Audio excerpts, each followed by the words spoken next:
modernise the application process for obtaining a gender recognition certificate and to make an application more affordable. Applicants for a GRC are now required to pay £5, and the newly developed digital application process for GRCs launched on the 29th of June last year. Does the Minister agree it's important to have a consistent approach for the recognition of overseas countries' GRC schemes, and that because of the complex interaction with the Equalities Act, it's right to recognise only those countries that have equivalent approaches? Minister. Well, Mr. Speaker, a consistent approach to GRCs is fundamental to the effective functioning of legislation in this area. The GB-wide Equality Act was carefully drafted in light of and reflecting the specific limits of the UK-wide Gender Recognition Act. It is important for the effective functioning of the Equality Act that recognition of international GRCs is in line with the basic principles of the GRA. Jim Shannon. Thank you, Mr. Speaker. I thank the Minister for his response. There are many people in Northern Ireland and the United Kingdom as a whole who have concerns over gender recognition certificates. Has the Minister had any opportunity to talk to some of those organisations to get their opinion, so when we draw up a policy that is one that is recognised by everyone? So, Mr. Speaker, I recognise that this is an area of considerable concern for some, but I think it is important that the debate is one that is calm and measured and absolutely respects the individuals involved. I have many meetings with people from around the country on these specific issues, and we take careful consideration of all the points that are made, making sure that everybody feels confident that the law is in the right place. Edward Timpson. Speaker, question 7. Thank you, Mr. Speaker. The Department for Business and Trade is keen to support entrepreneurs from all communities, evidenced by a disproportionately high proportion of start-up loans accessed by ethnic minority-led businesses. The government supported actions aimed at improving opportunities for ethnic minority entrepreneurs, set out in the Inclusive Britain report, and will be reporting back to Parliament shortly. Edward Timpson. Speaker, decision-making, leadership, commitment, confidence, resilience, teamwork and self-esteem are all skills and attributes essential to entrepreneurialism, and that is also the case that these can be fostered by high-quality physical education in schools, which is why today's announcement of £600 million over 2 years to support primary school PE and sport is so welcome. But it's also the case, Mr. Speaker, that Sports England reported in December that children and young people of black, Asian and other ethnicities are least likely to be active. So will my honourable friend use his good offices to upgrade from government aspiration to government policy the Association for Physical Education's recommendation to make PE a core subject in schools to help tackle this unacceptable disparity? Here, Mr. Speaker. As someone who benefited from playing football, rugby and cricket at my state school, I am delighted at today's announcement, as he refers to. My right honourable friend, the Secretary of State for Education, has today announced a package of activity to boost equal opportunities in school sport, both inside and outside the classroom. Mr. Speaker. Mr. Speaker, may I take question 8 and 14 together? Tackling violence against women and girls is a government priority and something I regularly discuss with my colleagues. We have added violence against women and girls to the strategic policing requirement, meaning it is set out as a national threat for police forces to respond to, alongside issues such as terrorism. We have launched a £36 million fund for interventions for domestic abuse perpetrators to improve the safety and feeling of safety of victims, their children, and to reduce the risk posed by perpetrators. Thank you, Mr. Speaker. It is a sad fact that walking home at night is for too many women and girls a time when they feel exposed to danger. And, Mr. Speaker, this is unacceptable. But sadly, for some, when they get home, home is not a place of refuge, it is a place of danger. During the periods of the national lockdown in the pandemic, this became a reality for more women and girls, with the police and domestic abuse support services reporting an increase in cases of victims experiencing abuse in their own homes. So will my right honourable friend advise me what progress has been made in supporting the frontline services? I'm pleased to be able to say that Northumberland PCC has received £3.7 million across the Safer Streets Fund today, the £750,000 through the current round 4 of a range of interventions on transport and therapy.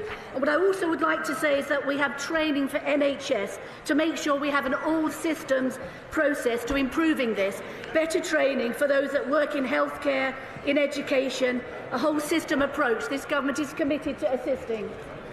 Sir Edward Lee. As the father of 3 young women, like any parent, I worry about their safety. Society seems to become harder, and old-fashioned values of respect towards women seem to be vanishing in many parts of our society, even in the police. So what practical efforts can the government make to make young women feel safe in the streets, particularly in areas of our great cities? Well, I know that the Prime Minister has daughters and shares your concerns. What I can say is that Lincolnshire Police and Crime Commissioner has received £1.3 million across the Safer Streets round so far. That's almost £400,000 in the current round 4 for extra CCTV and police training to respond to VOG. This is part of a wider picture, and we are advancing. I'm very proud of what the government's doing. Rosie Duffield. Mr. Speaker, an Afghan woman is smuggled into the UK on a small boat because she can't access the resettlement scheme. Once here, she is trafficked into prostitution and abused by a grooming gang. Under the government's new bill, she'd be unable to access modern slavery support and she'd be returned to an unsafe country. Does the Minister agree we must make sure that all vulnerable women are safe from these kind of crimes? Minister. There is a lot of work going on with engaging with stakeholder groups to see what we can do to make sure that everyone is safe. I've spoken to several groups about this issue and it's being considered. Let nobody be mistaken, this government is extremely strong at making sure that vulnerable women, wherever they come from, are safe. Manford Dixon. Thank you, Mr. Speaker. Sadly, catcalling and other gender-based microaggressions are still commonplace in schools. Chester Sexual Abuse Support Service, who works closely with schools across my constituency, tell me there's still a lack of awareness, education and prevention regarding these issues. Will the Minister tell me what's been done to resource schools to raise awareness and help young people challenge behaviours which lead to abuse? There's a wide range of work that's going on within schools with their training to make sure that young people understand more clearly what is and what is not accessible and acceptable. In relation to more national interventions, we have issues such as the Ask for Annie scheme in pharmacies, and also we have the Enough social media campaign, and that's really cut through. The responses we've had have been unprecedented to that campaign. So this government is committed and making good progress to assist young people to understanding what is and what is not acceptable. We now come to topicals. Chris Stevens. Number 1, Mr. Speaker. Thank you, Mr. Speaker. Can I wish everyone a happy International Women's Day, where we celebrate 51% of the population. I'm proud of this government's record in supporting women, whether it's young girls playing more sport in school or the first ever women's health strategy, which this year will roll out the prepayment certificate for HRT, pregnancy loss certificates this summer, and the levelling up of IVF access. I'm proud, Mr. Speaker, to announce today £25 million to roll out women's health hubs across England, the one-stop shop for all women's health needs, which will drastically improve women's experience of healthcare in England. Chris Stevens. Thank you, Mr. Speaker. The Minister will be aware of a legal agreement under the Equalities Act between McDonald's and the Equalities and Human Rights Commission. People cannot walk in front of a member when he's asking his question. Chris Stevens. Mr. Speaker, the Minister will be aware of a legal agreement under the Equalities Act between McDonald's and the Equalities and Human Rights Commission over the handling of complaints of sexual harassment. Does the Minister believe that's solely an issue of a toxic culture at McDonald's, or will she look at whether women working on 0-hour contracts across the economy are at increased risk of experiencing sexual harassment because of depending on male managers for future shifts? Well, we take sexual harassment in the workplace very seriously. Oh, to be shouted down by the entrance of a man. We take Minister! Nobody will shout you down. It happens every time. When the Prime Minister comes, it'll happen again. Don't worry, come on. I'll try again then, Mr. Speaker. Once again, the government is very keen to tackle sexual harassment in the workplace. That's why we're supporting the Honourable Member Spark, her private member's bill, because it is such a serious issue. Simon Jupp. Thank you, Mr. Speaker. I'm proudly backing a campaign to improve services for menopause sufferers in the county of Devon. In society and at work, stigma remains a barrier for many people to get the support they require. Can my honourable friend outline what steps the government is taking to prevent menopause discrimination in the workplace? Mr. Speaker, we're working with employers and employees on this crucial matter to make sure there is no stigma in the workplace for those experiencing the impact of menopause. And to this end, I was delighted to announce on Monday the appointment of Helen Tomlinson as the DWP Menopause Employment Champion. She'll have a key role driving awareness, promoting the benefits to both business and the economy of a fully inclusive workplace. Thank you, Mr. Speaker. Disabled people are more than twice as likely to experience domestic abuse and sexual violence as non-disabled people. The National Disabled Strategy sets out a roadmap to improve the protection and support available to disabled people in their homes, but was last year found to be unlawful by the High Court for not having given the disabled community an adequate opportunity to shape the strategy. Can the Minister confirm that tackling the scourge of violence against disabled people will be a central priority of the new Disability Action Plan, and will she guarantee that the new action plan will be shaped by Violence against disabled people in the home or anywhere is just as important as violence against anybody else, and we are giving unprecedented monies towards stopping this sort of violence. It's all about education. The Police Chiefs Council and the College of Policing are working hard on this, and we are making progress. Sir James Doddridge. Mr. Speaker, young men often struggle with their mental health, particularly suicidal thoughts, which can hit like a heart attack. What more can the government do? Indeed, what more can each individual member of this House do to help those young men? Absolutely, and that's why we're setting out the prevention of suicide strategies, where we're looking at high-risk groups like men. But can I also point out the work that Home Office is doing in setting up helplines for men? There's £200,000 going into those helplines, and so far they've supported 10,000 men who've needed support. Stephen Morgan. Thank you, Mr. Speaker. New businesses are almost 3 times as likely to be started by men as by women. Does the Minister agree with Labour's plan to work with the British Business Bank to support female founders achieve their ambitions? Yes.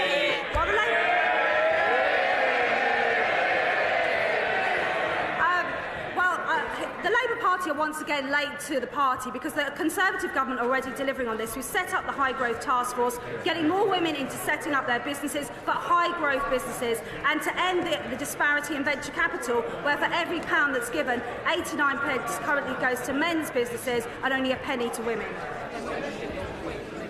Before we come to Prime Minister's questions, I would like to point out that live subtitles, the British Sign Language interpretation proceedings, are available to watch on Parliament Live TV. We now start with questions. Prime Minister Richard Burgon. Question number 1, please, Mr. Speaker.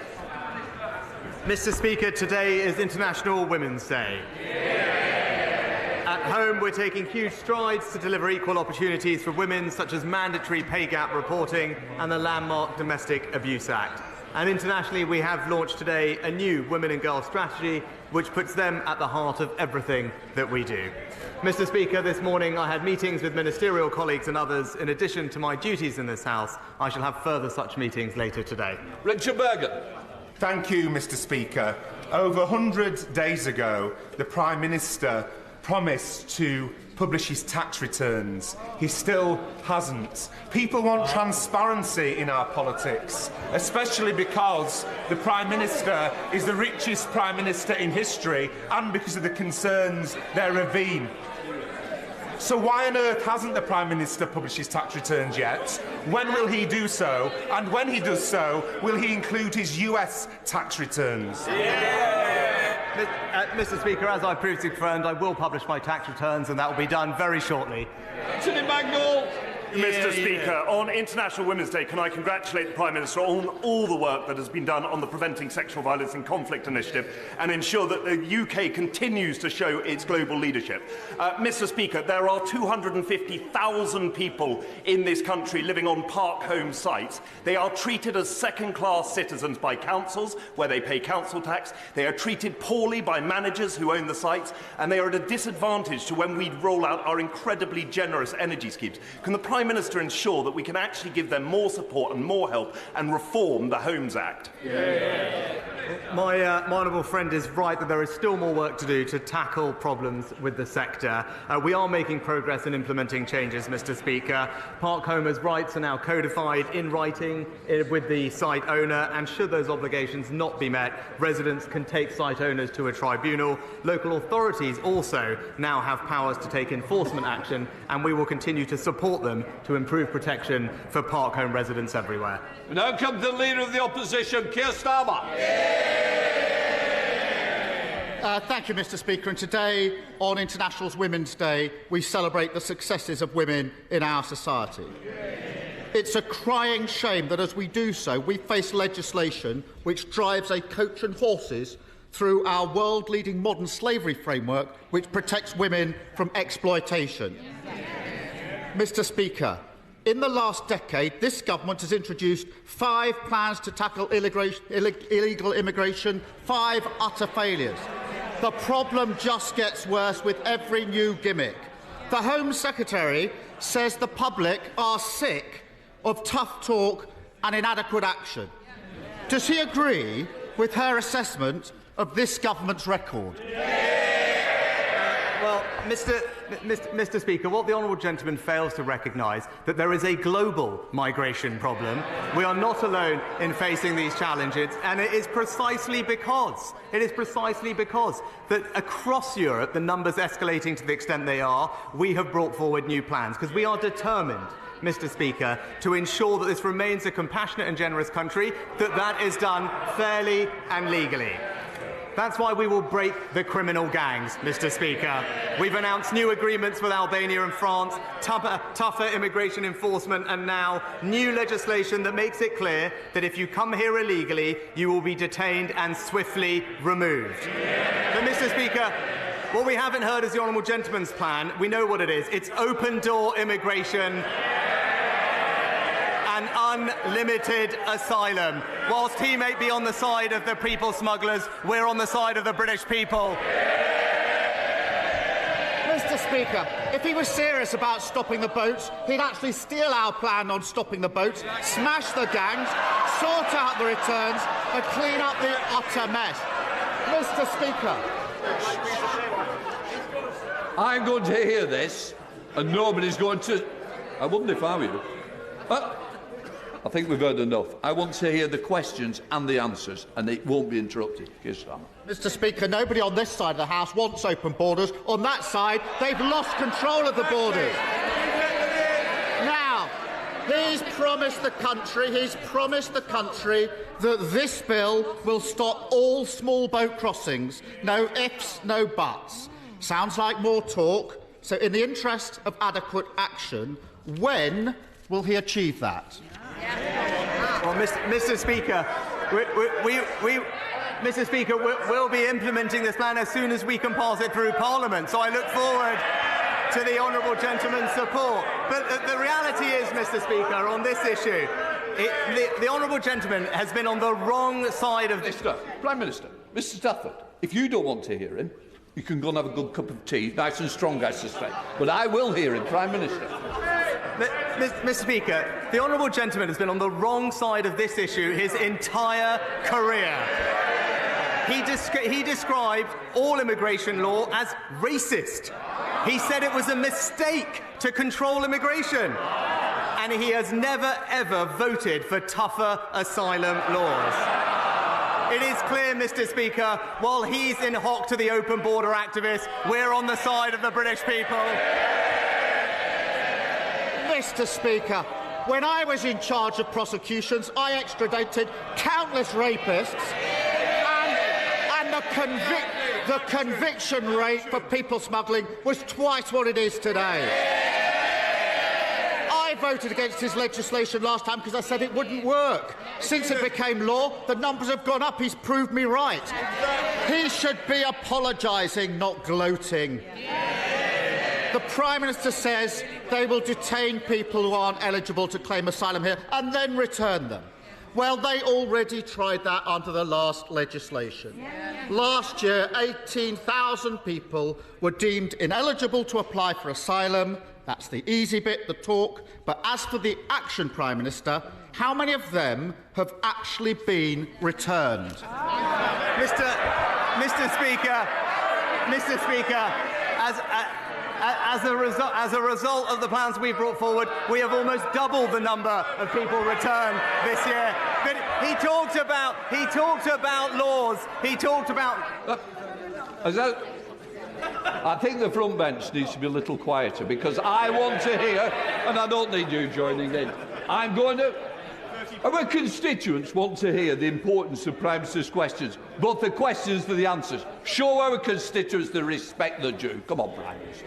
Mr. Speaker, he asked about arrests. He asked about our laws. Actually, when I was in Dover yesterday talking to our law enforcement officials, what did they tell me? Precisely because of the law that the Conservative government passed last year, they have now been able to arrest more than double the number of people they did before. 397 in the last 6 months. But stopping the boats, Mr. Speaker, stopping the boats is not just my priority, it is the people's priority. But his position on this is clear. He wanted to, in his words, scrap the Rwanda deal. He voted against measures to deport foreign criminals, Mr. Speaker, and he even argued against deportation flights. Well, and we know why, because on this matter, he talked about his legal background. He's just another lefty lawyer standing in our way.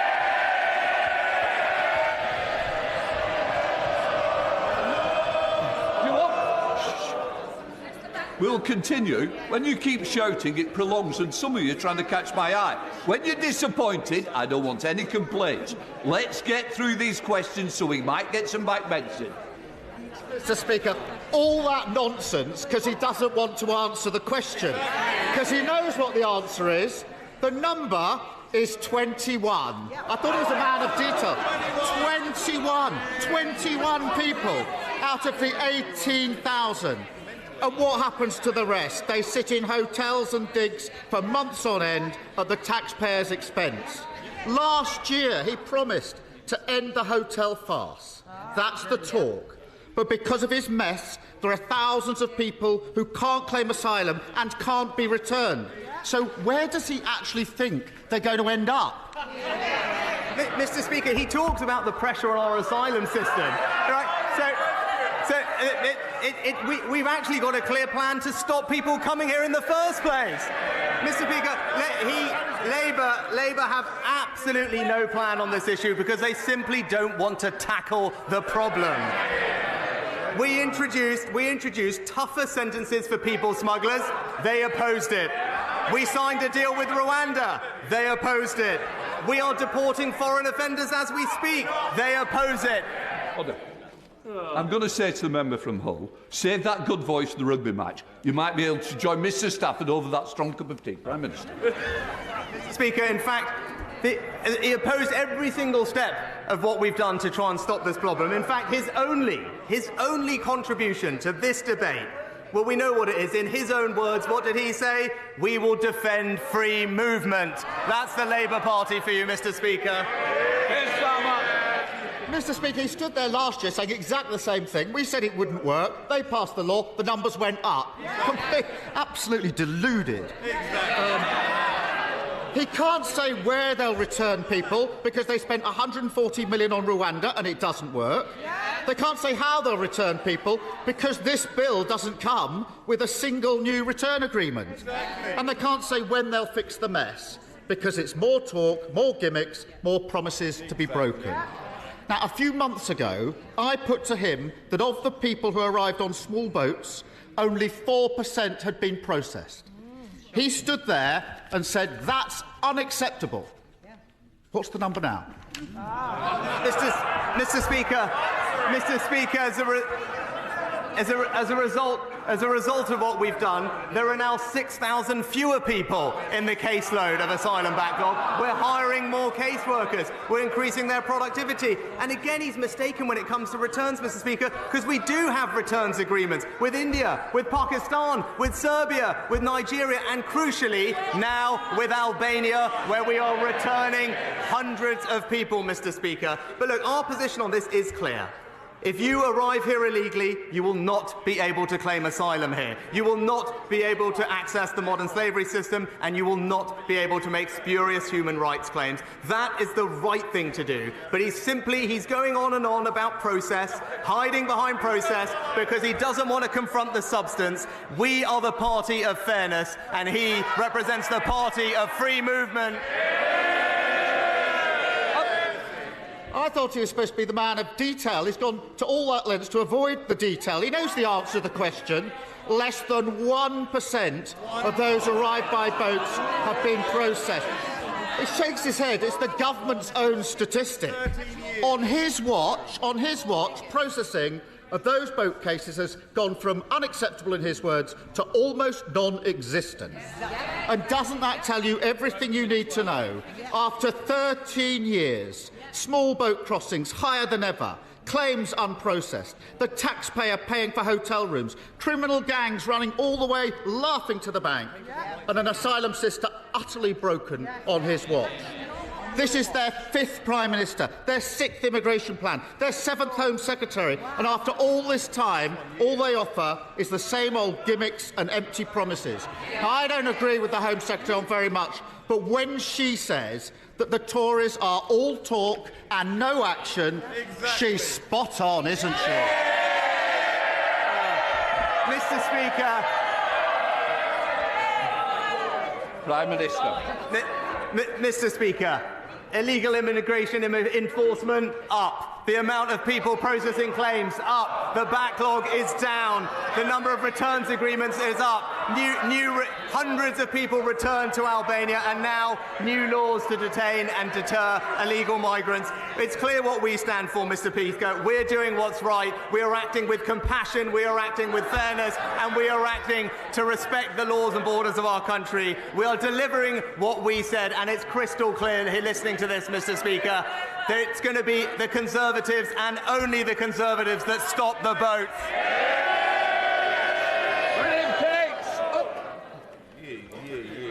Thank you, Mr. Speaker. Graphic lessons on oral sex, how to choke your partner safely, and 72 genders. This is what passes for relationships and sex education in British schools. Across the country, children are being subjected to lessons that are age inappropriate, extreme, sexualising and inaccurate, often using resources from unregulated organisations that are actively campaigning to undermine parents. This is not a victory for equality, it is a catastrophe for childhood. Will my right honourable friend honour his commitment to end inappropriate sex education by commissioning an independent inquiry into the nature and extent of this safeguarding scandal? Can I say I share my honourable friend's concerns and thank her for her work in this area. That's why I've asked the Department for Education to ensure that schools are not teaching inappropriate or contested content in RSHE. Our priority should always be the safety and well-being of children, and schools should also make curriculum content and materials available to parents. As a result of all of this, we are bringing forward a review of RSHE statutory guidance, and we'll start our consultation as soon as possible. SNP Leader Stephen Flynn. Mr. Speaker, on International Women's Day, can I ask the Prime Minister to reconfirm that under his proposed new asylum laws, a woman who is sex trafficked to the UK on a small boat by a criminal gang will not be afforded protection under our modern slavery laws?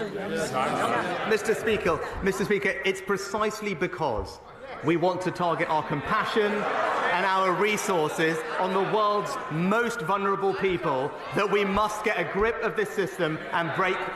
Can I just say to the SNP, it's quite right the questions are asked, but I also want to hear the answers. Shouting from up there is not helping anybody. Prime Minister. Mr. Speaker, as I said, it's precisely because We want to target our resources and our compassion on the world's most vulnerable people, that we need to get a grip of this system, make sure that we have control over our borders, make sure our system and resources are not overwhelmed so that we can help the people most in need. There is nothing fair, there is nothing compassionate about sustaining a system where, as we saw recently, people are dying on these crossings. That is not right, and our plans will stop that from happening. Mr MacDonald, I don't need to hear you chunnering all the way through. You can be joining the others for a cup of tea. Come on, Stephen Flynn.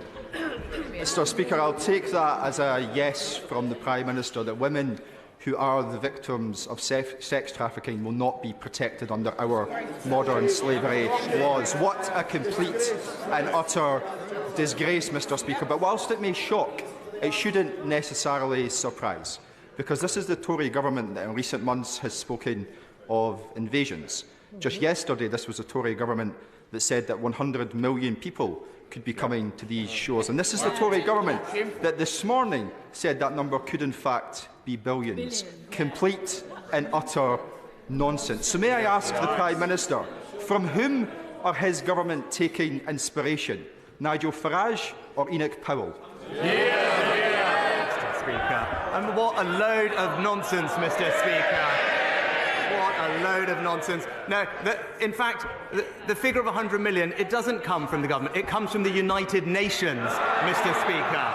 And it illustrates the scale of the global migration crisis that the world is grappling with, which is why it is right that we take action, Mr Speaker. Because if we do not, the numbers will continue to grow. They have more than quadrupled in just 2 years. It's a sign of what is to come, and our system will continue to be overwhelmed. And if that happens, we will not be able to help the people who are most in need of our support, our generosity, and our compassion. This has always been the way of this country, and once we get a grip of this system, that's who we can extend our support to, and that's why it's the right legislation. Lip down. Last year, the UK economy grew at the fastest rate in the G7 of 4.1%, while at the same time greenhouse gas emissions fell by 3.4%, more than comparable countries. To maintain this momentum ahead of the net zero strategy refresh, will he encourage my right honourable friend, the Chancellor, to use his budget statement next week to stimulate investment in renewable energy projects by renewable energy companies, both offshore and onshore, to improve our energy security, reduce reliance on more expensive fossil fuels and ultimately reduce bills for households? Mr Speaker, I'm proud of our commitment to scaling up renewable energy sources. Renewables make up now nearly 40% of our electricity supply, a fourfold increase since 2011. My honourable friend will know that I cannot and will not preempt budget decisions, but he is a powerful champion for the environment in this House, and I've no doubt that he'll make his views known to the Chancellor. Ed Davey. Joining the tributes on International Women's Day and pay a special tribute to the women in this House, past and present, who helped shape the future of our country. Mr Speaker, when Jean rang 999, she was told she would have to wait at least 8 hours for an ambulance. So she got in her car and drove herself to Eastbourne District General Hospital. She paid for parking and made it to the entrance of A&E, where she collapsed. Jean died an hour later. Mr Speaker, no one should lose their mother or grandmother like that. So will the Prime Minister apologise to Jean's family and to all those who've lost loved ones due to the government's appalling ambulance delays? Well, Mr Speaker, of course, my thoughts and condolences go to Jean and Jean's family for what's happened. It's absolutely right that we continue to make progress on improving the performance in urgent and emergency care. We outlined plans to do this just the other month, and I'm pleased to say that we are seeing performance improve, whether it's waits in A&E or ambulance performance times, a considerably marked improvement over the last several weeks compared to the peak pressures that we saw over the winter due to COVID and flu. And because of the investments we're putting in more ambulances, more doctors and nurses, and more discharge, I'm confident that we will continue to make progress to getting the care that we all expect and need to see. Joe Gideon. Thank you, Mr Speaker. Since its release earlier this year, the heartwarming and inspiring story of Dave Fishwith's journey to set up a community bank has quickly risen to be one of Netflix's top films. Last week in the Chamber, I called for more initiatives, such as the Bank of Dave, to support local communities across the UK. Does the Prime Minister agree with me that financial inclusion is an essential part of levelling up opportunities in our communities? And will he meet with me and Dave to discuss how we can replicate his success story in other areas such as Stoke-on-Trent? Well, Mr. Speaker, community-focused banks and non-bank lenders, like the Burnley Savings and Loans, have a vital role to play in ensuring that everyone can access affordable credit. That's why we've made it quicker and easier for new banks to enter the market, and the new bank startup unit was created several years ago, and now 30 new banks have been authorised. I will ensure that my honourable friend gets the meeting with the Exchequer Secretary to discuss this issue further. Kevin Brennan. Thank you, Mr. Speaker. BBC Radio 4's You and Yours have exposed queue-jumping online touts who've been buying up Eurovision tickets and putting them on sale for thousands of pounds on dodgy sites like Viagogo. In this year, when we are hosting Eurovision on behalf of war-ravaged Ukraine, this latest example of rampant rip-off culture in Tory Britain is particularly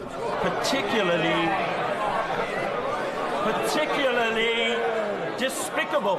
Why hasn't his government done more to support?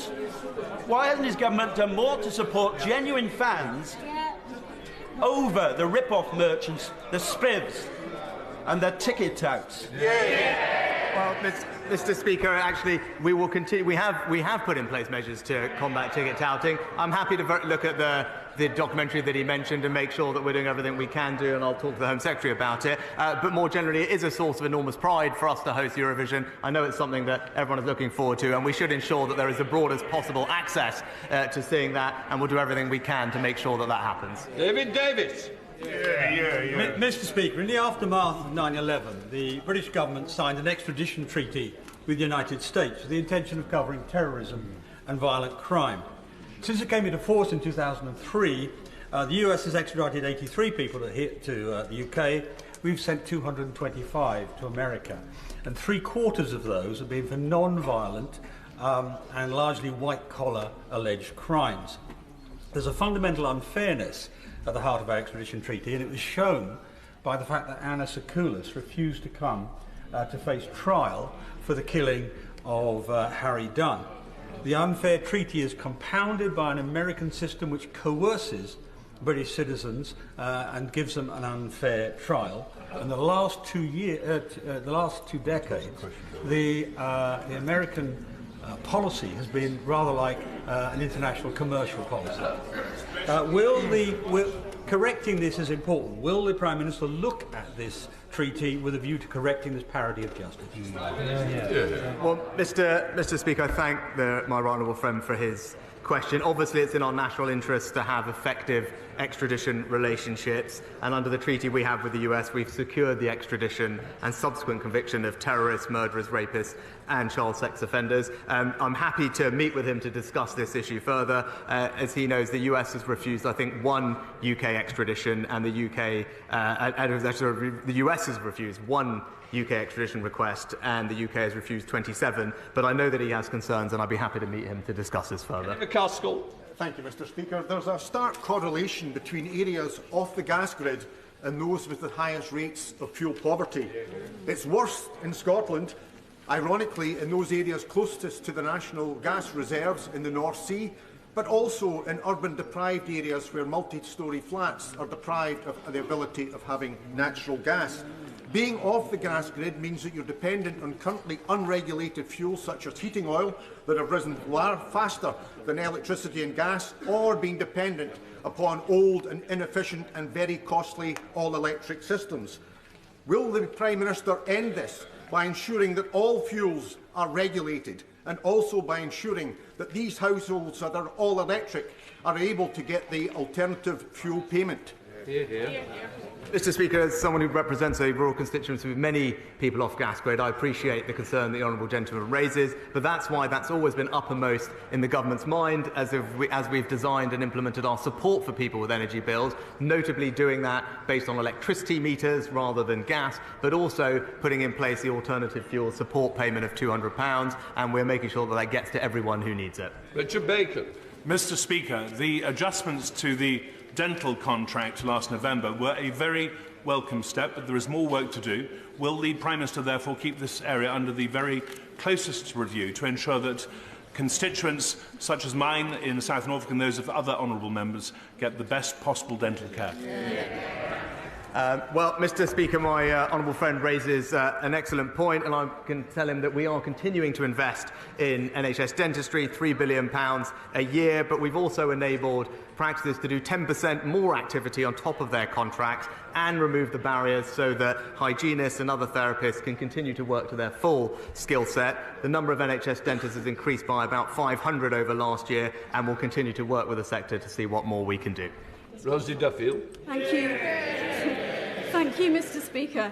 As today is International Women's Day, does the Prime Minister agree with me that voters in the run-up to May's local elections have every right to ask candidates who are standing for a position of responsibility in local government questions relating to women's rights? And does he believe that as representatives of their political parties, all candidates must answer those questions honestly, politely and with respect while standing on a voter's doorstep? Well, Mr. Speaker, the honourable lady makes an excellent point, and I wholeheartedly agree with her.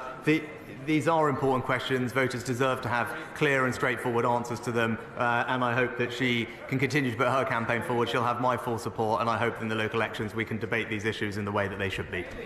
Chris Watts. Thank you, Mr. Speaker. Last weekend I had the pleasure of being auctioned off for the Conservative Women's Organisation. No return.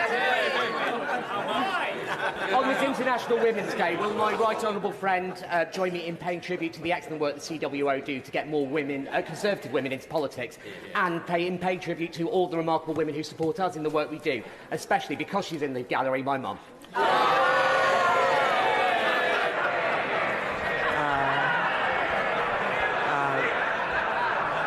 Mr. Speaker, can I congratulate, first of all, my honourable friend for his successful auction? I assume it wasn't his mother that bid for him successfully, but also pay tribute to her, but also pay tribute to the work of the Conservative Women's Organisation for the fantastic work they do. We need more women standing in local and national politics, and everyone who is working to bring that about deserves our praise and thanks, and long may it continue. Sir Thompson. Thank you, Mr. Speaker. On today's International Women's Day, research published by pensions company Scottish Widows has shown that a woman retiring today would have to work to the age of 81 to achieve a pension fund parity with her male counterpart. And as every bit as worrying, a woman in the workplace today, aged 25, can still expect to retire with a pension fund £100,000 on average lesser than her male counterparts. Yeah. With all of the fiscal and social policy levers at his disposal, can the Prime Minister tell us how he is going to set a course to shut that gap over what remains of his premiership? Well, Mr. Speaker, the government takes the issue of the gender pensions gap incredibly seriously, and we've delivered groundbreaking pension reforms and major progress. Automatic enrolment has in fact helped millions more women save into the pension, and pensions participation among eligible women in the private sector was 87% in the last available year, up from just 40% a few years ago. And we remain committed to the measures in the 2017 review, and will continue to give this issue all the attention it deserves until we can close the gap. Thank you, Mr. Speaker. Grimsby Town Football Club has reached the quarter-finals of the FA Cup. The last time the team achieved that was in 1939, which by coincidence was the previous time that the town had a Conservative MP. Now I know that Grimsby beats the Prime Minister's team of Southampton to get to this next stage, but would he join with me in congratulating the team and wishing them best of luck when they play against Brighton and Hove Albion in the next stage? Mr. Speaker, it pains me, although I will say congratulations to the Honourable Lady and Grimsby for their victory over Southampton, and I now have a new team to support in the Cup, and she'll have my full support. I wish them well against their next match and look forward to cheering her and all her colleagues on. Steve McKay. Mr Speaker, I've heard the Prime Minister talk fondly about helping out in his mum's community pharmacy. How will he feel if 600 of them close this year because of a vicious NHS contract which takes no account of rising costs and is forcing many into bankruptcy? Mr Speaker, I praise the work that our community pharmacies do. They're fantastic at being on the front line of delivering primary care. And as I've said previously, the government is exploring ways in which we can support them to do even more, because I think improving access to pharmacies is something that people would both welcome and would help people get the care that they need faster and more efficiently. And we'll continue to look at all the proposals that have been given to us. Kelly Thomas. For more than 2 years, an illegal waste site has been operating in the village of Borstal. Tipper lorries covering their number plates as they thunder onto the site at all hours of the day and night, blighting the lives of the residents that live directly by and creating untold environmental damage. I thank the DEFRA team for their engagement with the Environment Agency so far, but no action has been taken. So does my right honourable friend agree with me that enough is enough and swift multi-agency action should be taken to stop and shut down illegal and criminal activity such as this? Well, can I thank my right honourable friend for raising this issue? The government is committed to tackling waste crime, and the Joint Unit for Waste Crime brings together agencies in the way that she described. I am aware she's met the local Environment Agency director about this particular issue, but I will also ensure that she gets a meeting with the relevant minister to discuss this further. Matt Rodder. Thank you, Mr Speaker. Mr Speaker, my constituent Ollie Stevens was just 13 years old when he was stabbed and brutally murdered in a local park just yards from his home. The two boys who attacked him had shared dozens of pictures of knives online before the attack. So could the Prime Minister explain to me why the government's removed measures to tackle this sort of dreadful online content from the Online Safety Bill? Well, Mr Speaker, I'm very sorry to hear about the case that the honourable gentleman raises. My thoughts are with Ollie's family. He's absolutely right that we should do everything we can to tackle the scourge of knife crime, and that's why, for instance, this government brought forward new powers to improve the police's use of stop and search, which has made a major difference, and actually violent crime is now down considerably over the past few years. The Online Safety Bill also goes further than any other country has gone to make sure that we are protecting children online. I'm happy to look at the specific issue that he mentions, but it's been praised by the Children's Commissioner and others for being a groundbreaking law that will do wonders to improve children's safety. Daniel Cutchins. Thank you very much, Mr Speaker. The Secretary of State for DEFRA will be visiting Shrewsbury at the end of this month at my invitation, and she will hear the tremendous progress to date from the River Severn Partnership and the Environment Agency that we are working to try to find a holistic solution to managing Britain's longest river, the River Severn.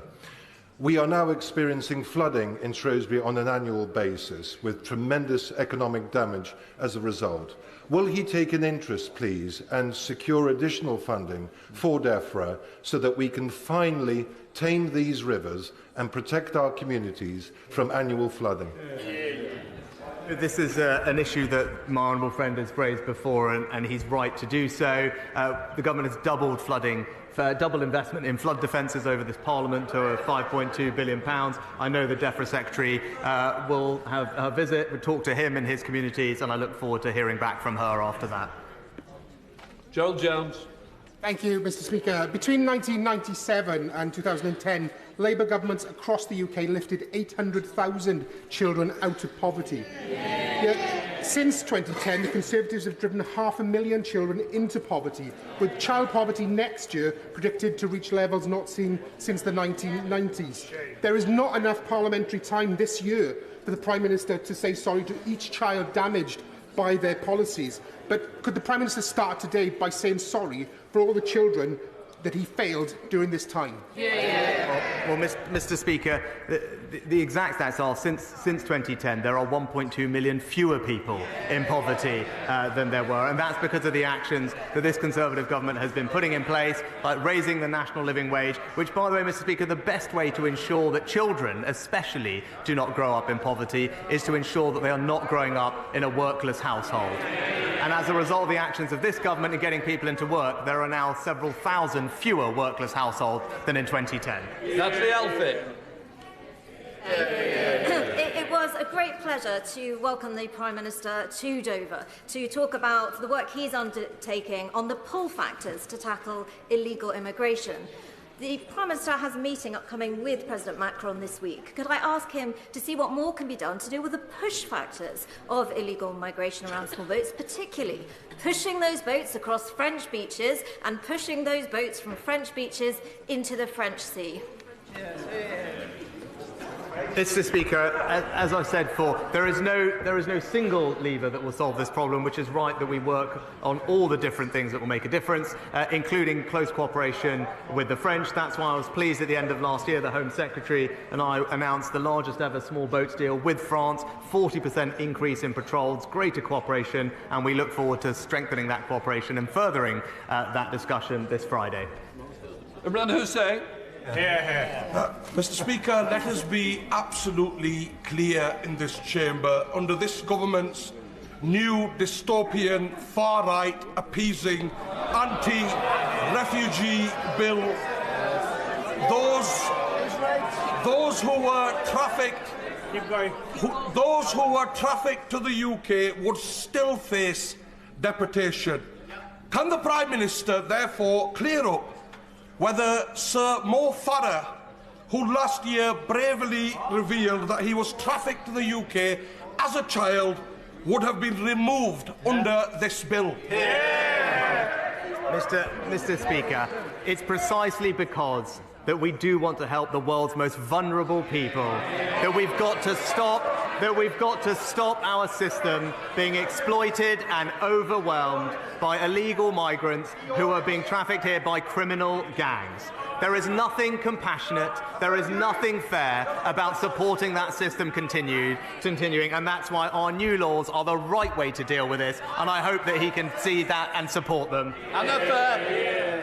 Thank you, Mr. Speaker. This morning on International Women's Day, I joined some of the amazing young women at Our Lady of Lourdes School in Leigh-on-Sea to take part in the FA's Let Girls Play Football.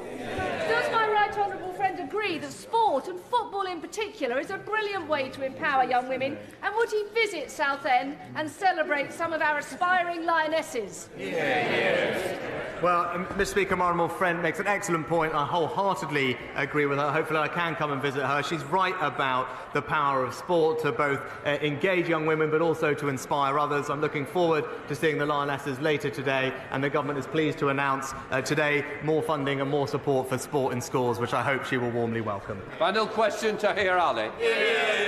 Mr. Speaker, on International Women's Day, it is vital we talk about women in Indian-occupied Kashmir being subjected to rape, domestic abuse, kidnapping, forced marriage and torture by the Prime Minister Modi's extremist BJP-led government. Does the Prime Minister agree with me that the BJP government have exploited women through gender-based violence, and does he agree that the UK government should be standing in solidarity with Kashmiri women? Speaker, this government has a proud record of standing up for women and girls across the world.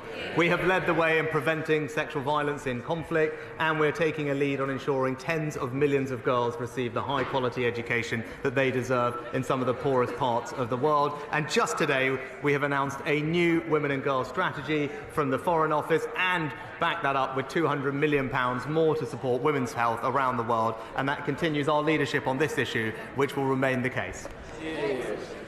Just let the chamber clear.